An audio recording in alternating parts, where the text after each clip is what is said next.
Learn about another voice and culture of Taiwan with We Love Hakka. 现在就让我们一起加入客家风情，大家来讲客家吧。During the Qing dynasty, thousands of Hakka from China's Guangdong province and Liudui in Taiwan were recruited to build the walls of Pingdong's Hengquan city, a town just 20 minutes from Kenting. The name Kenting itself is a reference to Hakka workers that built up the area. As is common in Hakka areas, Hengquan is also home to a Lords of the Three Mountains temple. 清朝时，为了在恒春城兴建城墙，而招募了自广东潮州及台湾南部6队的客家人到此开垦，于是有了垦丁的地名。当时的客家人大都落脚在客人街，也就是现在的恒春老街一带，并建了一座三山国王庙广宁宫。Alright, it's time for another edition of Talk About Hakka right here on ICRT. Hello， 大家好，我是阿炳哥 Leo。今天就要介绍一个地方，就是恒春，就是垦丁所在的地方，对不对？错啊。Whether you're visiting Taiwan or you live in Taiwan， 其实大家想到海边呢，就会想到垦丁，真的是一个代表的地方哦。到垦丁一定要去高级的水上发通啊，去游水啊，晒日头。游水要去玩山游水那样子，对不对？Okay, let's teach people how to say 恒春镇。Okay, that's the town where 垦丁 is located. 恒春镇。恒春镇。恒春镇。That's 恒春. And then you want to go to 垦丁。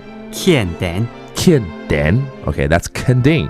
And when you go to 垦丁, aside from the beach and the water, they actually have a national park over there. 其实去到恒春呢，还有垦丁呢，除了大家印象深刻的这个沙滩啊，还有这个海洋啊，其实应该要这个去这个垦丁的这个森林游乐区，对不对？因为它等于是一个国家公园啊。是啊，它跟热带植物同多，热带植物。对，很多热带植物怎么讲？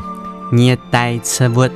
热带植物 Okay, that means tropical plants, all right? Because in Kending, I understand it's known as one of the top 10 tropical gardens in the world. 其实垦丁有这样子自称是世界10大热带植物园之一 So it's very lovely. And then when you're over there, you also want to go to the most southern tip. 其实除了垦丁海边啦、森林公园之外，还有一个地方就是鹅銮鼻这个公园，因为那边有一个灯塔。错啊，这边可以台湾的青南片上最南边的，对不对？ Yeah. You want to visit the lighthouse that is located at 鹅銮鼻公园。哇，听起来呢很震撼，但是呢感觉比国语还好念。